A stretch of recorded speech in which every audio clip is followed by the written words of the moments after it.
அனைவருக்கும் வணக்கம். நாம் இன்று பார்க்க உள்ள காணொளி ராமேஸ்வரம், காசி, இந்த கோவில்களுக்கு எப்படி மிகப்பெரிய பெருமை இருக்கிறதோ, மிகப்பெரிய பாவங்களை தீர்க்கும் சக்தி இருக்கிறதோ, அதே போல அதற்கு இணையான தமிழ்நாட்டில் இன்னொரு கோவிலை பற்றித்தான் பார்க்க இருக்கிறோம். அதுவும் மிக மிக சக்தி வாய்ந்த தீர்த்தங்கள் இங்கே இருக்கிறது. தங்க கிணறு இருப்பதாக ஒரு வரலாறு இருக்கிறது. அதே போல வெள்ளி கிணறு இருப்பதாக ஒரு வரலாறு இருக்கிறது. தீராத நோய்களை தீர்க்கும் சக்தி இங்கு இருக்கிறது. உலகத்திலே முதலில் தலையை அறுவை சிகிச்சை செய்த 18 சித்தர்களுக்கும் தலைமையான சித்தர் அகத்திய மாமுனிவர். அவர் உலகத்தில் முதல் தலை அறுவை சிகிச்சை செய்தார். அவருக்கே நோய் வந்த போது, அதாவது வயிற்று வலி வந்த போது, இந்த கோவிலில் நீராடிய பின்பு தான் நோய்கள் தீர்ந்தது. இந்த கோவிலில் நீராடினால் எப்பேற்பட்ட நோய்களும் எப்பேற்பட்ட பாவங்களும் தீரும். அதே போல நாம் நீராடும் போது குரங்கு அந்த தீர்த்தத்தை அடைத்து விட்டால் நமது கர்மா தீராது. அந்த குரங்கு நாம் செய்த பாவங்கள் தீர்வதாக இருந்தால் அந்த வாயை, அதாவது அந்த தீர்த்தம் வரும் வழியை அடைத்து விடுமாம். நமக்கு அடைக்காமல் கை எடுத்து விட்டால் நமது கர்மா தீர்ந்துவிடும். இப்படி ஒரு பயங்கரமான மர்மங்கள் நிறைந்த கோவிலை பற்றித்தான் பார்க்க இருக்கிறோம். சரி, அந்த கோவில் எங்கே இருக்கிறது, எப்படி செல்ல வேண்டும், அனைத்து முகவரியும் நான் உங்களுக்கு சொல்கிறேன். சரி, இந்த கோவிலில் உள்ள இந்த கோவிலில் சக்தியை முதலில் பார்த்துவிடும். ராமபிரான் 2 இடத்தில், அதாவது ராமபிரான் தனது யுத்தத்தை முடித்து கொண்டு, அதாவது ராவணனை வதம் செய்த பின்பு ராமேஸ்வரத்தில் ஒரு கோவிலை ஏற்படுத்தினார். அதே போல தனது பாவங்களை தீர்த்துக் கொள்வதற்காக அங்கு மணலில் செய்யப்பட்ட லிங்கத்தை உருவாக்கியது சீதா தேவி ஆவார்.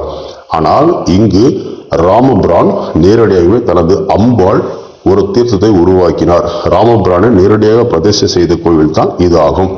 ராமபிரான் 2 இடத்தில்தான் கோவிலை நிறுவினார் தனது பாவங்களை தீர்ப்பதற்காக. ஒன்று ராமேஸ்வரம், அதுக்கு அடுத்தபடியாக இங்கு தான் நிறுவினார். இங்கு இருக்கிற இந்த கோவில் இது தீர்த்தமலை ஆகும்.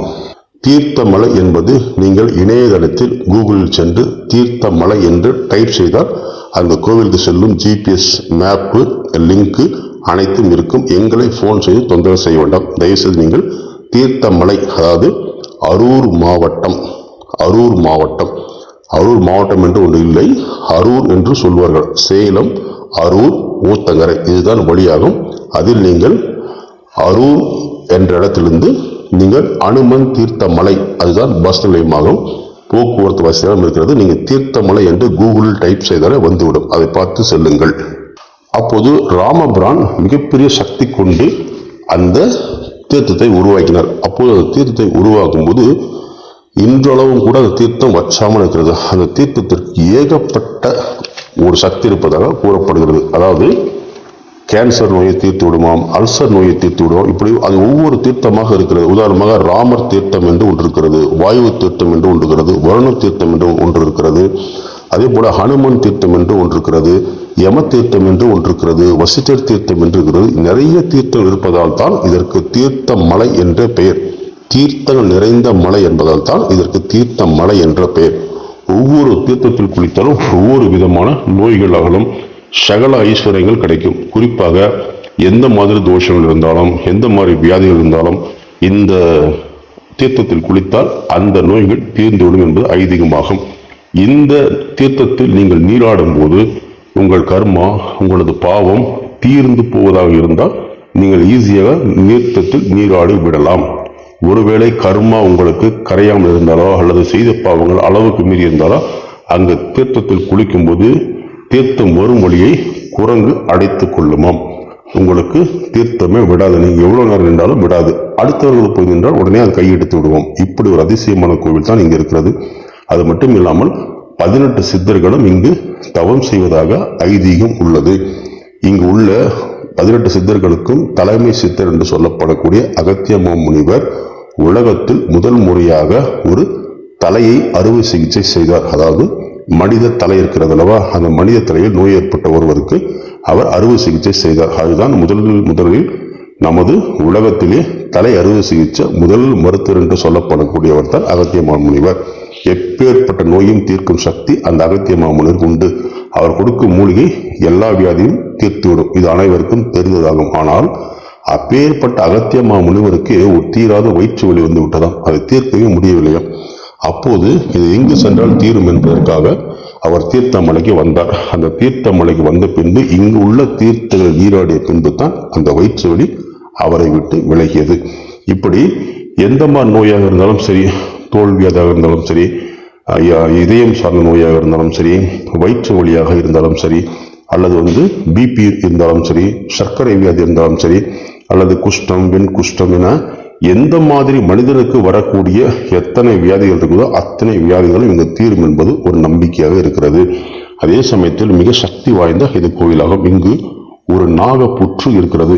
இந்த நாகப்புற்றுடன் வேண்டிக் கொண்டால் குழந்தை வரம் அருளும் ஒரு மிகப்பெரிய சமுதாயம் இருக்கிறது. இங்கேதான் இருக்கிறது. சென்று வணங்கினால் மிகப்பெரிய ஒரு குழந்தை வரம் அளிப்பதாக இருக்கிறது. இங்கு உள்ள தீர்த்தகிரி ஈஸ்வரரை 18 சித்தர்களும் அமைதியான முறையில் தியானம் செய்வதாக ஒரு வரலாறு இருக்கிறது. இந்த பௌர்ணமி நாளில் சென்று வணங்கினால் 18 சித்தர்களும் ஆசீர்வாதம் நமக்கு ஒரே நாளில் கிடைக்கும். உண்மையாக பக்தியாக சித்தர்களை நினைத்து சித்தர்கள் ஞாபகத்தில் சென்றால் நிச்சயமாக ஏதேனும் ஒரு சித்தரின் காட்சி கிடைக்கும் என்பது வரலாறாகும். நிறைய அன்பர்கள் இங்கு சென்று சித்தர்களை தரிசனம் செய்து இருக்கிறார்கள் என்பது மறுக்க முடியாத உண்மையாகும். இதே போல இந்த தீர்த்தமலையில் உலகத்திலே எங்கும் இல்லாத அபூர்வ மூலிகைகள் இருப்பது அனைவருக்கும் தெரிந்ததாகும். அபூர்வ மூலிகை என்பது நீங்கள் உலகத்திலே எங்கேயும் கிடைக்காது. சதுரகிரி மலையாகட்டும், அல்லது கொல்லிமலையாகட்டும், அல்லது இமயமலையாகட்டும் என உலகத்தில் எந்த மலையாக இருந்தாலும் கூட இந்த தீர்த்தமலையில் உள்ள மூலிகை என்பது அபூர்வமாக இருக்கிறது. இந்த மூலிகையை தேடுவதற்கு பலரும் காட்டுக்கு செல்வதை நம் கண்முன்னே பார்க்க முடியும். ஆனால் வனத்துறை கட்டுப்பாடு இருப்பதால் அவ்வளவு எளிதில் நீங்கள் செல்ல முடியாது. அதே போல இங்கு இந்த கோவில் அருகில் ராஜாக்கள் வாழ்ந்த வரலாறுகள் இருக்கிறது. இங்கு ஒரு வெள்ளியால கிணறை வெட்டியிருக்கிறார்கள். அந்த வெள்ளி கிணற்றில் நீரை ஊற்றி அந்த காலத்தில் ராஜாக்கள் குடித்திருக்கிறார்கள். அந்த வெள்ளி கிணறு இன்னும் கூட அங்கே தான் இருக்கிறது. அதே போல கோளாறுக்கு அடுத்தபடியாக மிகப்பெரிய தங்க சுரங்கம் இருப்பதாக புள்ளியியல் துறையில் உள்ள சில ஆராய்ச்சியாளர்கள் அதை சென்று பார்த்திருக்கார்கள். இன்னும் கூட அங்கு தங்கம் இருக்கிறது என்பது ஒரு வரலாறாக இருக்கிறது. இப்படி பல மர்மங்கள் அந்த கோவிலில் இருப்பதை மக்கள் நமக்கு தெரிவிக்கிறார்கள்.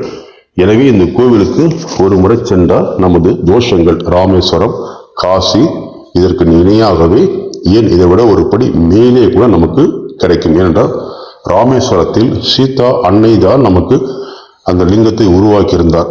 ஆனால் இங்கு நேரடியாக ராமரை உருவாக்கியிருக்கிறார். எனவே நிச்சயமாக கூடுதலாக இதற்கு நிறைய அபூர்வங்கள் நிறைந்த தீர்த்தங்கள் இங்கு உருவாக்கப்பட்டிருக்கிறதால் இதற்கு தீர்த்தமலை என்பது பெயராகும். இந்த தீர்த்தமலை நீராடினால் வாழ்க்கையில் சகல ஐஸ்வர்யங்களும் கிடைக்கும், தோஷங்கள் விலகும், நோய்கள் விலகும், சங்கடங்கள் தீரும், குடும்ப ஒற்றுமை கிடைக்கும், செய்வினை கோளாறு நீங்கும். ஏகப்பட்ட தொல்லைகள் உள்ளவர்கள் இந்த தீர்த்தகிரீஸ்வரரை வணங்கினால் ஏதேனும் ஒரு சித்தர்களை கண்டிப்பாக நீங்கள் மனதில் நினைத்துக் கொண்டு செல்லுங்கள். ஏதேனும் ஒரு சித்தர் உங்கள் ஆசீர்வாதம் செய்வார்.